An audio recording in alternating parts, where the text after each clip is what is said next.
Il y a environ 6 mois, il y a une boîte qui s'appelle Humane qui a commencé à popper dans les médias, sur YouTube notamment, parce qu'ils ont annoncé un produit qui s'appelait le AI Pin, Human AI Pin.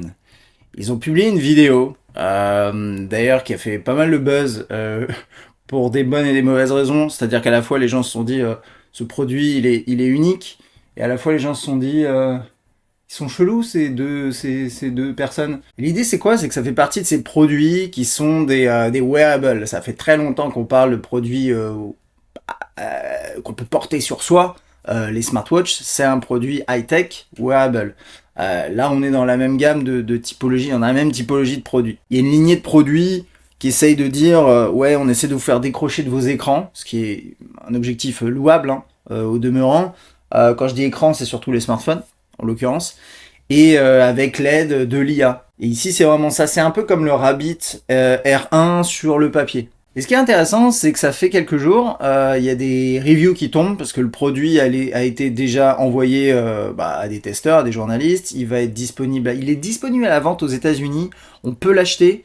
Je sais pas si on est livré tout de suite. J'ai pas l'info là comme ça. C'est peut-être en pre-order.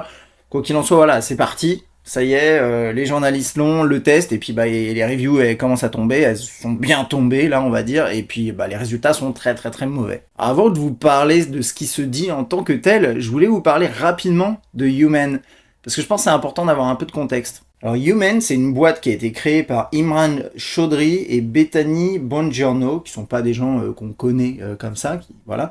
Mais vous allez comprendre pourquoi je vous parle de ça. C'est un couple qui s'est rencontré en bossant chez Apple. Imran, il a bossé 19 ans chez Apple en tant que designer. Il a notamment travaillé sur la partie tactile. Il est l'auteur de pas mal de brevets Apple. Et il a bossé sur des projets d'interface de l'iPhone, des premiers iPhones. 19 ans, il a vu beaucoup de choses passer. Hein. C'est quelqu'un avec beaucoup d'expérience dans une boîte qui pèse, très clairement. Bethany, elle était à l'époque chez Apple directrice de l'unité de software engineering. Donc pareil, c'est quelqu'un avec quand même de grosses responsabilités et donc une expérience associée. Donc ça c'est pour les fondateurs de la boîte, donc c'est pas des gens qui débarquent, c'est ça que je veux dire. Et Human, c'est une boîte qui a levé 230 millions en 2023. Alors le produit a été bien sûr développé avant et on est bien d'accord. Maintenant, ce que je veux dire par là, c'est que c'est une boîte qui a un soutien financier très important, qui a 200 employés actuellement. J'ose espérer qu'ils font pas que ce produit-là avec 200 employés. J'ai pas creusé plus que ça la société en tant que telle. Et pourquoi je vous parle de ça? Parce que vous allez dire, ouais, mais ce qui nous intéresse, c'est le produit. Oui, mais qui fait le produit? Et c'est pas une bande de jeunes dans un garage, c'est pas un truc qui se fait hein, aujourd'hui. Bande de jeunes dans un garage, ça n'existe plus vraiment, mais développer un produit high-tech, c'est compliqué à faire et ça nécessite d'avoir des fonds, de l'expérience, des contacts. C'est des gens qui ont tout ça. Donc c'est pas un produit qui est pondu par un petit youtubeur dans sa chambre. C'est plutôt ça l'équivalent aujourd'hui avec les moyens du bord. Non, c'est des gens qui sont censés savoir ce qu'ils font, qui sont entourés de personnes qu'ils ont recrutées, qui sont censés savoir ce qu'ils font également. Et ils ont l'argent pour compenser le fait de potentiellement avoir un manque d'expérience sur certains éléments. Alors le produit en tant que tel, c'est quoi? Donc comme je disais, c'est un produit wearable qui vient se fixer aux vêtements à l'aide d'un système d'aimant qui a l'air d'ailleurs au demeurant assez performant, donc on en reparlera un petit peu après. Il n'y a pas d'écran dessus, il y a un touchpad qui permet de faire des gestes, de le déclencher, et il y a tout un tas de capteurs, notamment une caméra, il y a des micros, parce que le but c'est de lui parler pour qu'il y ait une réponse et des actions éventuelles qui soient menées. Et il y a un truc assez cool, c'est qu'il y a un projecteur via un laser classe 2 qui se présente quand on passe sa main devant, et pour pouvoir faire consulter des choses qu'on peut pas faire simplement avec de l'audio. Au-delà de ça, c'est d'avoir un peu plus d'infos et puis de contrôler une espèce d'interface, d'accéder à différentes informations, et on peut la contrôler avec des gestes et tout. Le principe en tant que tel sur le papier est quand même assez malin, c'est bien pensé, et l'objectif ici c'est vraiment d'éviter de devoir sortir son téléphone pour faire quoi que ce soit. Mais pour faire quoi au final? Bien, le but, c'est que c'est vraiment un assistant propulsé par de l'IA à qui vous allez pouvoir poser des questions, qui va aller chercher les infos dans le cloud. C'est important de le noter. J'aime pas le mot dans le cloud, qui va aller chercher des infos sur Internet, tout simplement. Et par exemple, vous allez lui poser des questions suivantes. quelle hauteur fait la tour Eiffel, il va vous donner l'info. Voilà, alors, rien de... Voilà. Ou bien sûr, on peut faire des choses plus avancées.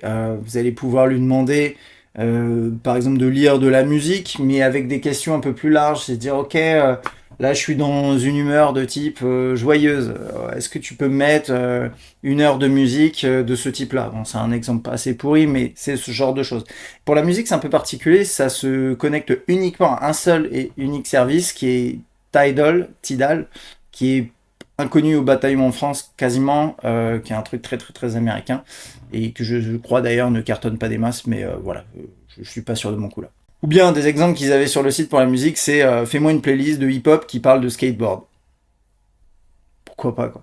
Après il y a un système qui utilise la caméra. Dans leurs exemples de démo, ils ont montré un système où tu as voilà, une poignée d'amandes dans la main et il dit bah, ça fait combien de protéines?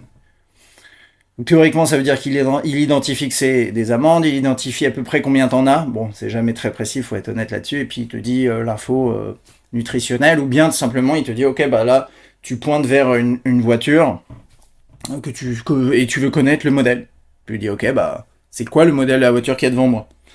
Et il est normalement en capacité de te dire ça. Cette caméra, elle est capable de filmer. Et elle est capable de répondre à des questions comme ça, mais également, bien entendu, capable de prendre des photos et des vidéos. On peut faire également de l'envoi de messages. Et quand je dis message, attention, c'est du SMS. Et on peut également faire des appels téléphoniques, recevoir des appels téléphoniques sur un numéro spécial. Et vous allez comprendre pourquoi je dis ça. Donc sur le papier, la liste, elle est bien plus longue que ça, de features qu'il est capable de faire. Il y a pas mal d'autres choses. Et à la limite, malheureusement, c'est pas forcément ce qui nous intéresse. La question, c'est, ok, il y a un certain nombre de choses que la boîte dit que le produit est capable de faire, mais dans les faits, est-ce que c'est vrai? Est-ce qu'il est capable de le faire correctement? Ok, alors du coup, qu'est-ce qui va pas? Et je vais procéder à l'inverse, parce qu'en fait, il y a plus de choses qui ne vont pas que de choses qui vont. Donc je vais commencer par les choses qui sont bien, et qui ont été remontées par les différents reviewers. Alors quand je parle de review, moi, j'ai potassé différents tests, mais grosso modo, j'ai pas mal regardé le test de Marques Brownlee, le test de Mr. Who's the Boss. Il y a eu effectivement Mr. Mobile qui en a parlé également. Donc, j'ai regardé 2-3 tests comme ça et j'avais envie de vous en parler. Parce qu'il y a, au-delà du produit en tant que tel, il y a un propos intéressant à tenir au global et j'en parlerai à la fin. Pour commencer, il y a la partie hardware en tant que telle. Les retours sont plutôt positifs in fine. La fabrication semble bonne, le produit est en métal, on va dire en aluminium, ce qui lui confère une certaine rigidité, solidité. On a l'impression que c'est quali quand on le prend dans la main, etc. Le classique associé à ce genre de matériau, généralement quand c'est bien fait, bien entendu, et ça semble être le cas. Il y a le système de fixation via aimant qui est bien fait, qui apparemment est super robuste. Donc là, par exemple, vous avez cette partie frontale, la partie arrière qui est une batterie en tant que telle, un battery pack. Et c'est ces deux éléments-là qui vont s'aimanter entre, qui vont se fixer au tissu. Vous mettez une partie devant, une partie à l'intérieur. Donc ouais, vous avez l'arrière qui est en contact avec votre peau si vous êtes avec un t-shirt. Vous avez ça en contact avec votre t-shirt ou n'importe quoi si vous avez autre chose, bien sûr. Et ça marche aussi avec des tissus plus épais, donc ça c'est plutôt cool apparemment. Et en fait, ce battery pack, ça charge par induction le device en tant que tel. Quand ça marche bien, c'est assez agréable. C'est-à-dire que j'en ai pas parlé tout à l'heure, mais il y a un mode traduction. Vous allez être en face de quelqu'un, vous allez activer le mode, je crois que c'est avec 2 doigts, et il va détecter la langue votre interlocuteur et directement vous le traduire via le haut-parleur dans votre langue à vous, et vous pouvez échanger comme ça directement. Et ça c'est cool, ça répond à une vraie problématique.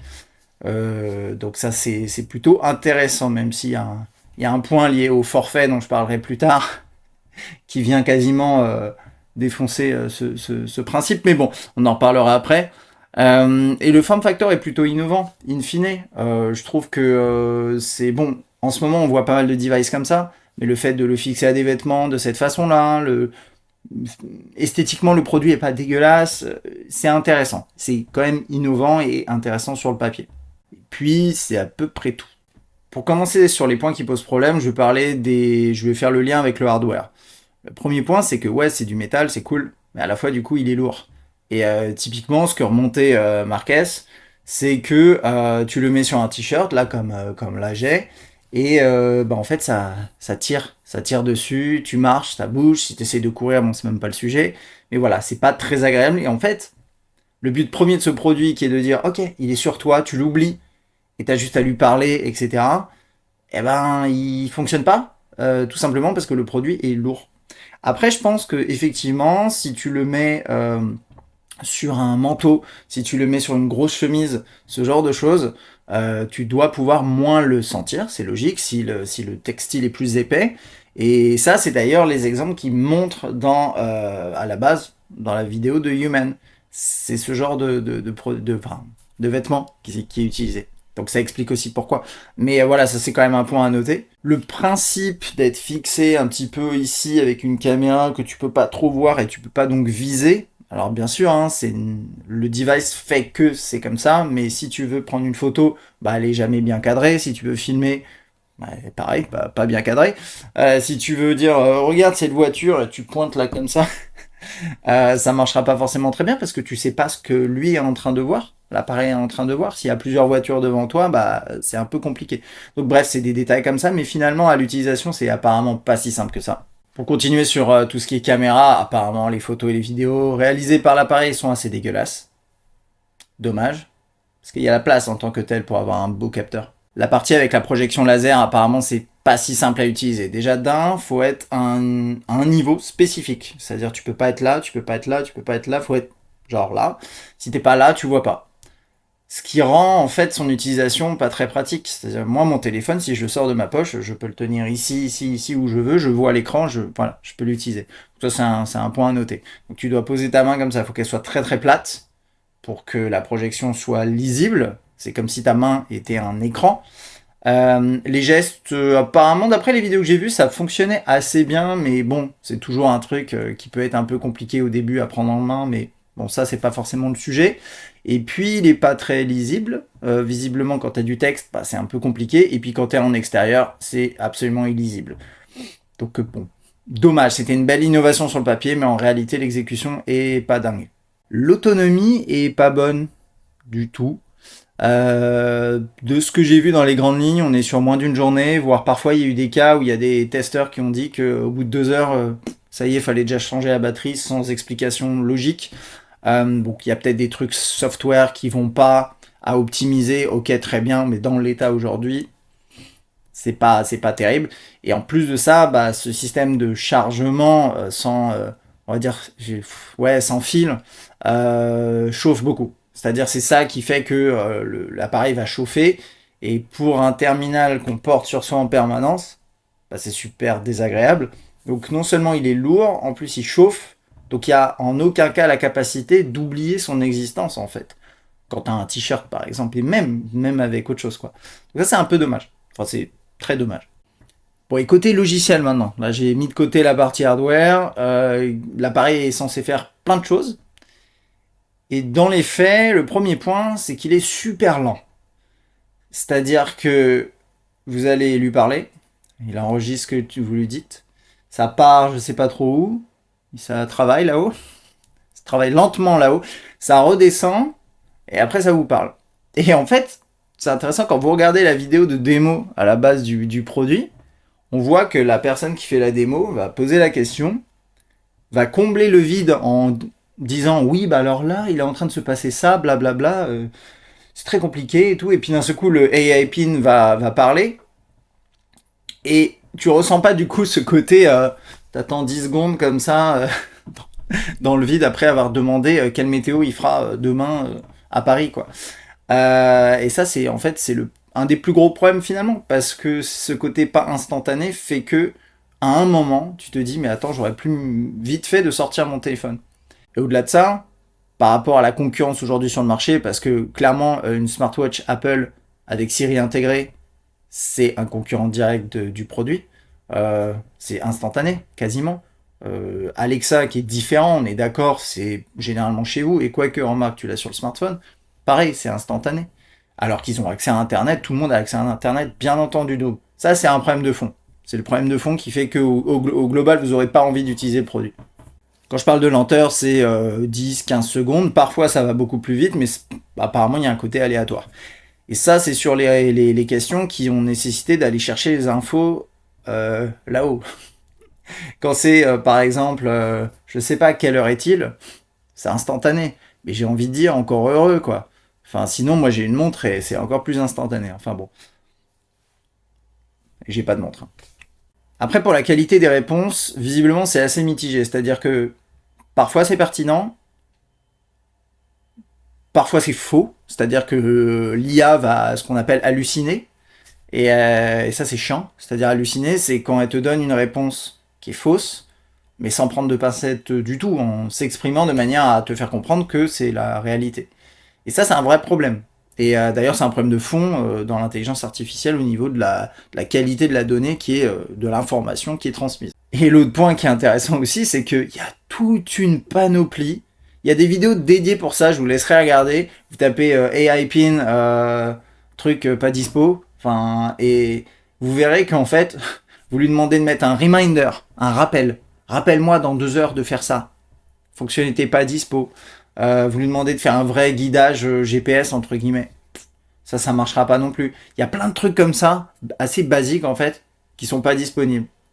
Et en fait, c'est chiant. C'est chiant parce que des trucs basiques comme mettre un reminder, mettre un élément dans ton agenda, créer un minuteur.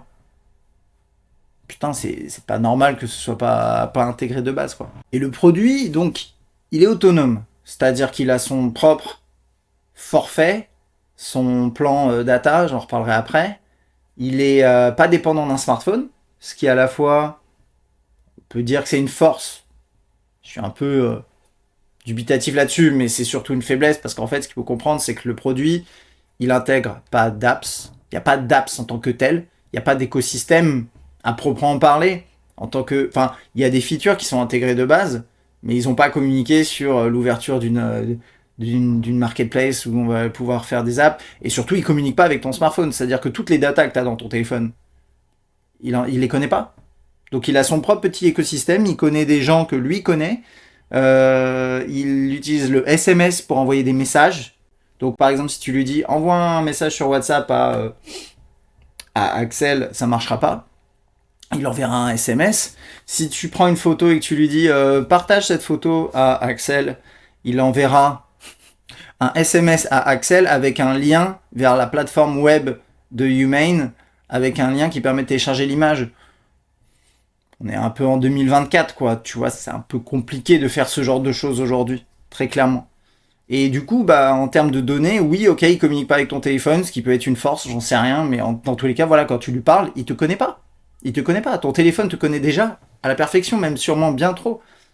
Et il y a un souci là-dedans. Tu peux pas avoir un assistant via de l'IA qui ne te connaît pas. Et à qui il faut tout réapprendre. Mais qui, quand tu essaies de lui apprendre des choses, la plupart du temps, ça ne marchera pas. Du coup, en gros, actuellement, fonctionnellement, c'est moins bien qu'un Siri qui est sorti en 2011. Avec un hardware spécifique qui est pas dégueu, mais qui a ses faiblesses. Et tout ça, me direz-vous, ça coûte combien? Ce produit qui a pas l'air très bon. Eh bien, mes amis, le AI Pin, alors c'est disponible qu'aux États-Unis, donc vous inquiétez pas, vous n'allez pas à vous poser vraiment la question, mais il est disponible en 3 couleurs sur leur site. Voilà, vous avez noir, je sais pas quoi, ils ont donné des noms à coucher dehors, je pense à chaque fois. Attends, c'est quoi les noms? C'est Eclipse. C'est joli. Et en vrai, le produit est pas dégueulasse. Lunar, qui est le blanc, et Equinox. Et ah bah tiens, j'avais pas vu celui-là, il est encore plus cher. Celui de base, il est à 700$. Donc voilà. 700$, c'est le coût d'un smartphone haut de gamme. Qui fait 1 milliard de trucs en plus. Et après, effectivement, si vous voulez une couleur spécifique, ça va taper les 800$. Sauf que c'est pas tout. Comme je disais, là, il y a un système d'abonnement. Hop, qu'ils ont caché un petit peu comme ça. C'est 24$ par mois, avec taxes et des fees, je sais pas lesquels, pour pouvoir tout simplement avoir accès à toute la data dans le cloud. Vous savez, la data qui met 10-15 secondes à redescendre, vous la payez 24$ par mois. Alors, blague à part, c'est quoi en fait? C'est un forfait. C'est un forfait data avec un numéro propre pour pouvoir appeler les gens, envoyer des textos et puis aussi envoyer de la data pour récupérer, enfin envoyer et recevoir de la data. Voilà. Donc, comme il communique pas avec votre smartphone, il n'est pas en capacité d'aller récupérer tout ça. via le smartphone, donc vous avez besoin de payer un forfait en plus. Ça commence à faire un peu cher cette affaire, non? Ouais, un petit peu, ouais. Et alors à la limite, ça aurait du sens si vous aviez que ça. Ça remplace intégralement votre smartphone. Mais est-ce qu'il est capable de le faire? Pour l'instant, non, et a priori demain non plus. Si vous êtes quelqu'un qui a juste besoin de passer des appels, envoyer des textos, ah ouais, vous pouvez lâcher 800 balles pour avoir une espèce de truc accroché à vous et qui marche pas très bien et qui vous coûte bien plus cher. Déjà 24 dollars, en vrai, même aux États-Unis, c'est bien plus cher qu'un forfait classique. Pour 10 dollars, vous pouvez avoir un forfait assez efficace avec de la data, envoyer du SMS et des appels, quoi. Enfin, et faire des appels. Donc, ouais, pas ouf. Et puis, bien sûr, il y a un add-on spécifique pour faire du roaming à l'international. Vous avez un pass, 5 dollars le jour, 10, attends, non, ouais, 5 dollars le jour, 35 pour 10 jours, 50 pour 30. Du coup, vous partez en vacances et vous voulez potentiellement bénéficier du fameux truc de traduction qui a l'air quand même sur le papier pas mal, bah vous allez devoir payer en plus. Donc pour conclure là-dessus, finalement, oui, le produit, il est mauvais. On peut s'accorder là-dessus, et c'est clairement pas acceptable pour moi de la part d'une boîte qui semble menée par des gens qui sont expérimentés, qui ont un support financier, qui ont une équipe. Si vous allez sur leur site, vous faites défiler, il y a une équipe sans fin de gens qui semblent compétents, en tout cas ils ont des noms de postes sympas. Malheureusement, pour l'instant, ils n'ont pas réussi à sortir un produit qui soit acceptable à ce tarif-là. Mais à la fois, j'ai envie de dire, et c'est là où je prends un peu de recul, est-ce que c'est pas déjà arrivé par le passé d'avoir des produits lancés par des boîtes qui semblent compétentes sur le papier, ou parfois des grosses boîtes, et qui ont floppé magistralement? Bien sûr que oui, ça arrive tout le temps. Je vais vous en citer quelques-uns que j'ai notés et qui m'ont un peu fait faire un voyage nostalgique, les Google Glass. Quoique, même si ça a posé les bases de tout ce truc qui est en train de se dessiner sur des wearables au niveau de nos yeux, il y a des trucs cool maintenant.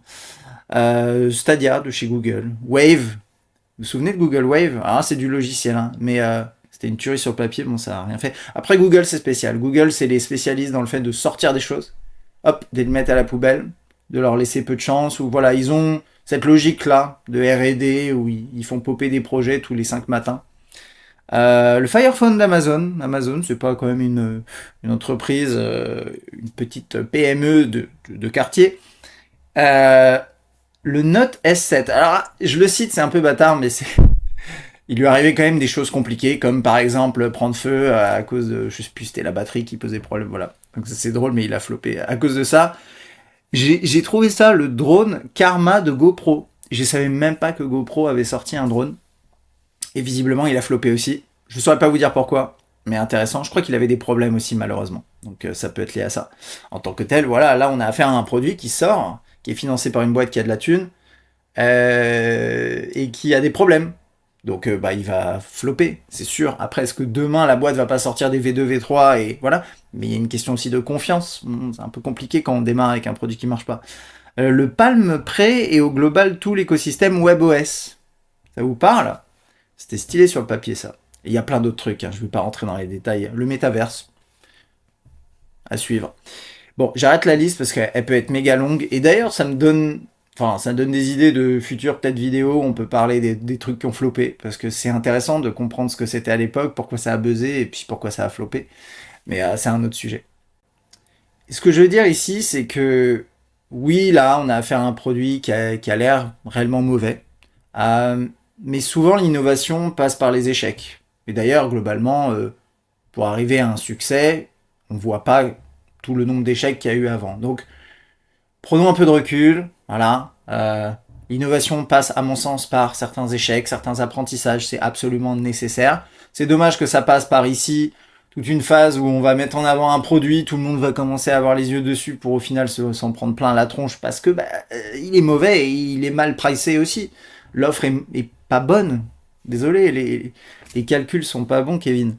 Mais malgré tout, ce serait quand même assez malhonnête de dire que dans le fond, avoir demain un produit high-tech qui est un wearable mais ultra discret, qui est votre assistant efficace, instantané, voilà, qui fonctionne avec une IA qui est hyper performante, ce serait malhonnête de dire que c'est pas une bonne idée, que c'est pas quelque chose qui peut être inspirant, qui peut être intéressant d'ici très peu, et qui peut nous permettre aussi d'éviter d'avoir constamment notre smartphone sur la tronche.